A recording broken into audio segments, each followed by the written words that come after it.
Welcome to the Affiliated Monitors Expert Podcast, hosted by Tom Fox on the Compliance Podcast Network. Hello, everyone. This is Tom Fox, back for another episode in our five-part exploration with Rod Grandon, Managing Director of Monitoring Services in Washington, D.C. for Affiliated Monitors. Rod, first of all, welcome back, and thank you for taking the time to visit with me today. Tom, it's my pleasure. So, Rod, we introduced the topic yesterday, and today I wanted to maybe take a little bit deeper dive specifically into what does the government expect. So I know there are certain FARs, FAR, Federal Acquisition Regulations, but I was wondering if you just might highlight some of the key ones and then really what the government expects from companies it does business with.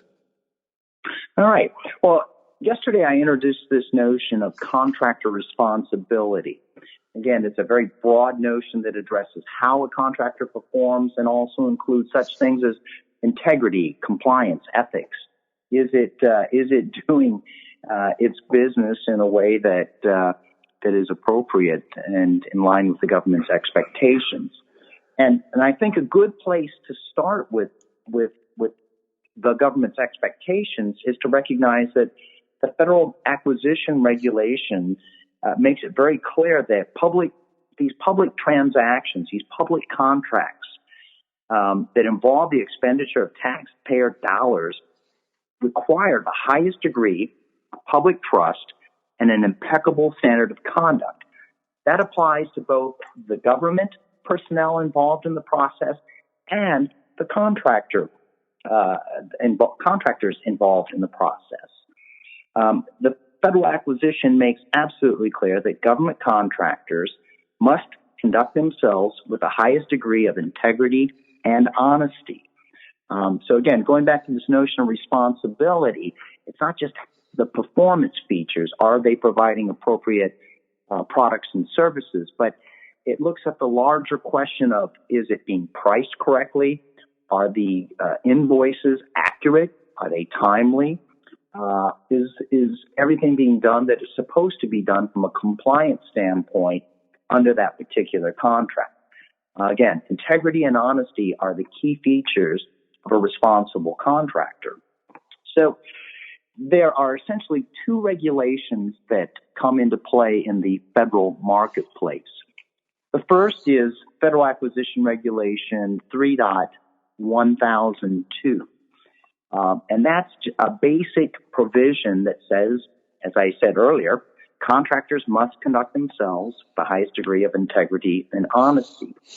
That particular provision continues stating that contractors, and this is interesting, contractors should have a written code of business ethics and conduct, and that there should also be an employee business ethics and compliance training program and an internal control system suitable to the size of the company and its involvement in the federal marketplace that will help facilitate timely discovery and disclosure of improper conduct in connection with those government contracts and ensure that corrective measures are promptly pursued by the contractor.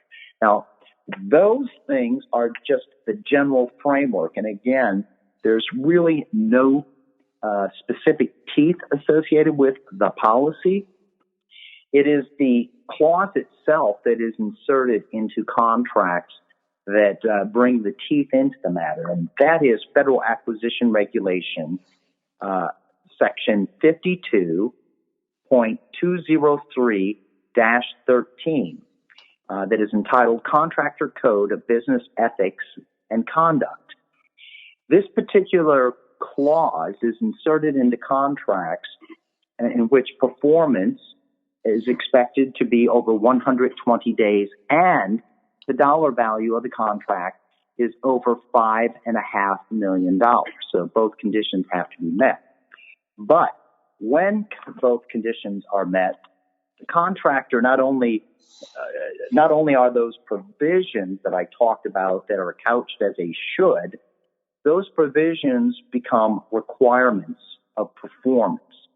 And the requirement is generally that within a short period of time after the award of a contract, the contractor is supposed to have in place a written code of business ethics and conduct, that a copy of that code will be made available to each employee, and that the contractor then is required to exercise due diligence to prevent and detect misconduct. It's required to promote an organizational culture that encourages ethical conduct and a commitment to compliance with the contract, regulations, laws, and other applicable provisions, and that the contractor must timely disclose any evidence of misconduct in the performance of its contracts with the federal government. Those are the basic requirements applicable to those contracts that are over that threshold of $5.5 million and 120 days performance. Now, the regulation continues, or the clause continues, by requiring that the contractor have in place a business ethics awareness and compliance program and internal control system. Now, there are a couple of exclusions. Small businesses do not have to have a program under the regulation, and if the contract is for a commercial item, the contractor does not have to have this program or system. Now, a contractor would do well to have those in place anyway, but the requirement is lessened in the context of a commercial acquisition or an acquisition involving a small business. But if the program is required, then there has to be essentially an infrastructure that is put in place beyond the code itself. There's the requirement that there be somebody assigned that has responsibility for the program, and that individual has to be at a sufficiently high level within the company. The program has to be resourced, and the ultimate test for this is the effectiveness of the program. Does it facilitate the prevention of misconduct, the identification of misconduct should it occur, and appropriate remedial steps? It requires periodic reviews of company business practices, procedures, policies, operations, and so forth. That is, contractors need to test to find out whether their infrastructure, their policies, procedures, and controls are having the intended effect on the workforce. This requires a periodic evaluation of the effectiveness of the program. Again, there's a requirement for a hotline or a helpline, some sort of an anonymous reporting mechanism. And the workforce must know what the options are for reporting misconduct. And it also requires timely disclosure of identified misconduct, and it requires the full cooperation of the contractor in any audits, investigations, or corrective actions. So those are the two, one a provision, one a set of requirements that have application in the government contracting arena. Rod, unfortunately, we are near the end of our time today, but I hope that our listeners will join us again tomorrow when we take a look at small business compliance programs, small businesses doing business with the government, and frankly, small businesses concerns. So thank you, and I look forward to continuing the conversation. All right, thanks, Tom. Hello, everyone. This is Tom Fox again. I hope you've enjoyed this episode of a special 5-part series on federal contractors and compliance programs. I hope you will join us again for another episode. This special series has been sponsored by Affiliated Monitors, and you can check out more information on Affiliated Monitors at their website, www.affiliatedmonitors.com. This is Tom Fox. I'm the Compliance Evangelist. Thanks so much for listening, and I look forward to visiting with you again.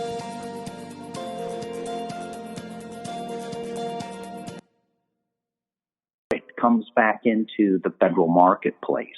And if it doesn't, there's generally going to be a heightened scrutiny of that contractor, and it could result in yet another cycle of exclusions. That rarely has happened, at least from my perspective, has rarely happened.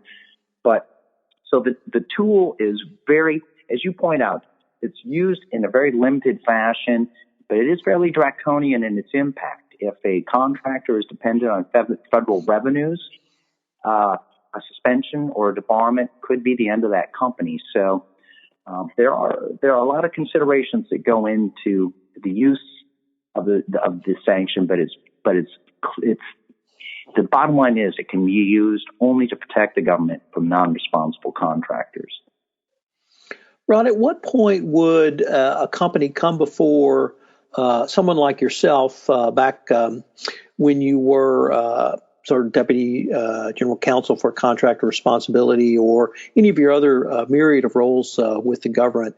At what point would a contractor kind of bubble up to someone like yourself, and what would you be looking at from them? So in most cases were brought to the attention, my attention, through our investigative process. Within the Air Force, we had both of our Office of Special Investigations, which had fraud investigators, and we also had the Defense Criminal Investigative Service, a DoD entity that conducted fraud-related investigations.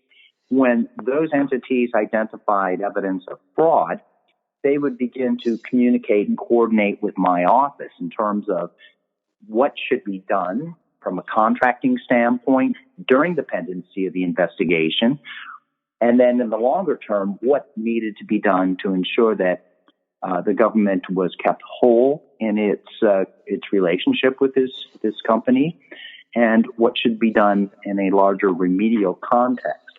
So most of the referrals came in through the investigative process. Most of the issues, frankly, would go back to notions of lying, cheating, and stealing. Things that all of us know from our childhood that we shouldn't do, yet still occur in modern business transactions. Most frequently by what we'll call generously as rogue employees, but also in many cases by senior leadership within companies who choose to do things their own way and not necessarily in line with the expectations of their government customer. So, Rod, unfortunately, we are near the end of our time for this episode, but I've been visiting today with Rod Grandon, Managing Director of Monitoring Services. I hope you'll join us tomorrow for our next episode, where we're going to take a little bit deeper dive into what does the government expect. Rod, I look forward to continuing the conversation. Thanks, Tom. Hello, everyone. This is Tom Fox again. I hope you've enjoyed this episode of a special 5-part series on federal contractors and compliance programs. I hope you'll join us again for another episode. This special series has been sponsored by Affiliated Monitors, and you can check out more information on Affiliated Monitors at their website, www.affiliatedmonitors.com. This is Tom Fox. I'm the Compliance Evangelist. Thanks so much for listening, and I look forward to visiting with you again.